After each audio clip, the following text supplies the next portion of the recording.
ஏன் இங்க ஒளிஞ்சுட்டு இருந்தே? எனக்கு தெரியல. ஏன் இப்படி முகமெல்லாம் வேத்து கொட்டுறது? எனக்கு தெரியல. அச்சச்சோ, ஏன் இப்படி கையெல்லாம் படபடன்னு நடுங்கிறது? எனக்கு தெரியல. உட்காருங்க.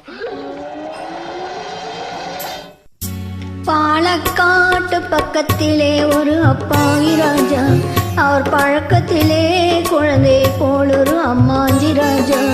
பாலக்காட்டு பக்கத்திலே ஒரு அப்பாவி ராஜா, அவர் பழக்கத்திலே குழந்தை போல் ஒரு அம்மாஞ்சி ராஜா. யாரம்மா அது யாரம்மா, யாரம்மா அது யாரம்மா? பாலக்காட்டு ராஜாவுக்கு ஒரு அப்பாவி ராணி, அவ சேலக்கட்ட பார்த்தா போதும் அம்மாமி வாணி. யாரம்மா அது யாரம்மா, யாரம்மா அது யாரம்மா?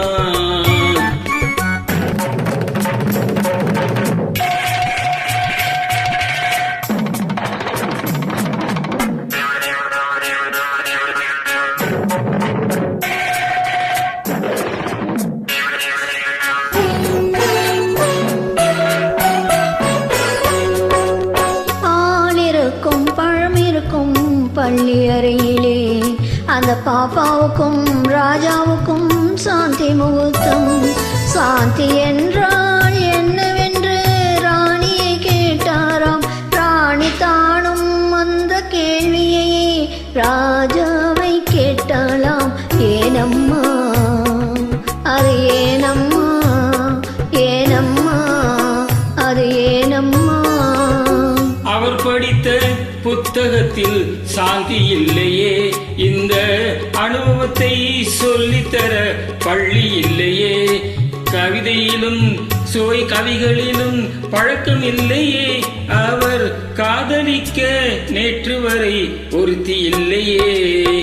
ஏனம்மா அது ஏனம்மா, ஏனம்மா அது ஏனம்மா?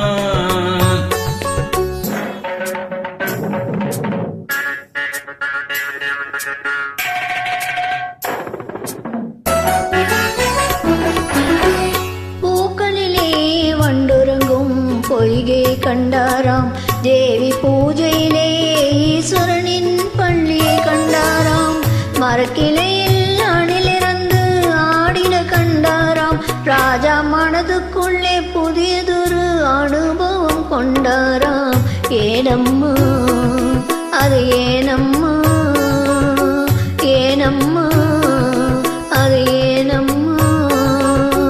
பரமசிவன் சக்தியை ஓர் பாதியில் வைத்தார், அந்த பரமகுரு ரெண்டு பக்கம் தேவியை வைத்தார். பார்க்கடலில் மாதவனோ பக்கத்தில் வைத்தார். ராஜா பத்மநாபன் ராணியை தன் நெஞ்சினில் வைத்தார். யாரம்மா அது நானம்மா, யாரம்மா அது நானம்மா?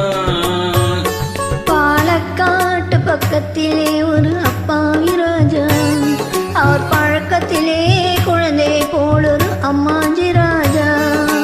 பாலக்காட்டு ராஜாவுக்கு ஒரு அப்பாவி ராணி, அவ சேலக்கட்ட பார்க்க பார்த்தா போதும் அம்மாமி வாணி.